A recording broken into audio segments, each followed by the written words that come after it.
Mr. Perry. Thanks, Mr. Chairman. Gentlemen, thanks for your attendance. I'm over here. I'll start as a guy who has worked in this arena a little bit, state disasters and some federal disasters as a Pennsylvania Guardsman.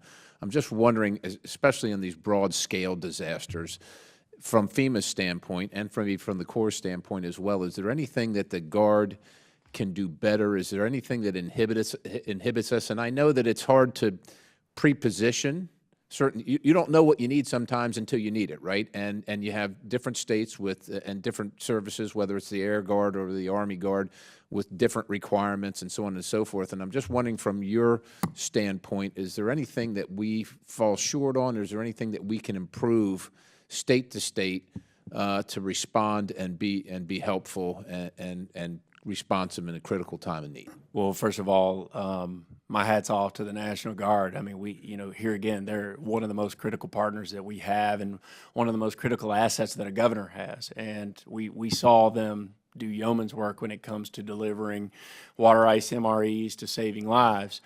The issues that have been raised to me by General Lengel and others, and as well as governors, falls in line with the Emergency Management Mutual Aid Assistance Compacts and EMAC, right, and the speed in which the National Guard assets are reimbursed.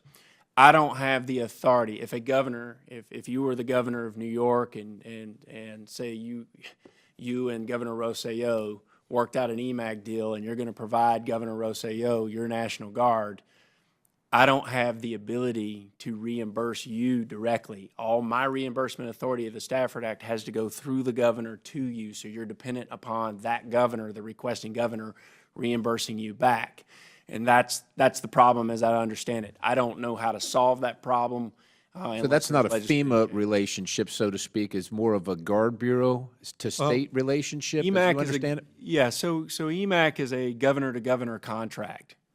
And quite frankly, I don't know if you want FEMA involved in that governor. I'm not saying we do. I just want to know where the shortcomings are so we can try and improve. Right. So that's it. If I get involved, then they've got to adhere to my procurement rules, 2 CFR Part 200, and honestly, you don't want that.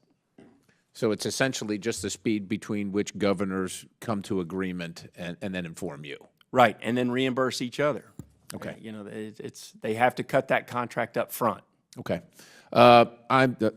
Another question. I'm sensitive to some of the things that my good friend Ms. Gonzalez spoke to regarding power, and per the information I have, it's, September 20th was when the hurricane hit Puerto Rico. Irma, I think, about 10 days prior, so they already sustained damage from Irma, and now we're nearly 7 months on, right? It's March.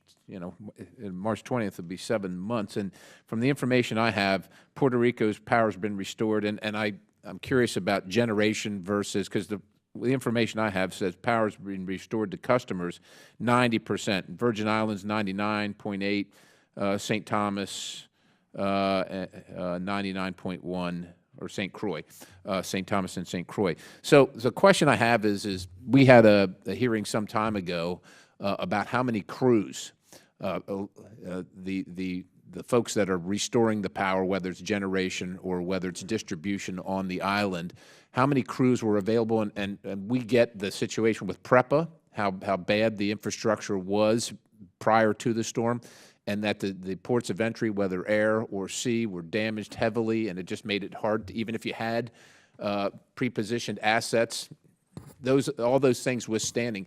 How many crews do you know, if you do know, are still on the ground on the island and to do this work? How many do you think are required? I would need to yield to General Jackson. Sure, absolutely. He owns the contracts for that. Thank you.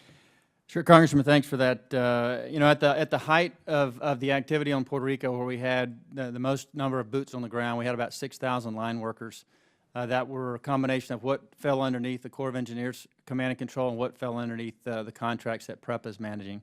Today, we have the Corps of Engineers has about 1,317 folks on the ground. PREPA has 2,100 or so, 2,200 line workers on the ground. That's changed over time. There's something called a Unified Command Group, which is headed by Mr. Carlos Torres, who's the governor's storm response coordinator. He's the one who leads a group, includes FEMA, Corps of Engineers, and includes PREPA leadership and representatives from the governor's office. And every day they meet and they take a look at material availability, prioritization of line repair, and they make decisions on how lines are assigned, what requirements are out there in terms of labor. Sir, I don't want to cut you short, but I'm out of time here. I am interested to know what your estimate is of 100% distribution completion on the island, if you know that. It's been a long time to be without power. I mean, you can imagine, right? Yes, it has been a long time. We're estimating, or we've estimated that it would be probably mid-May before 100% of all the stuff is done. Yes, sir.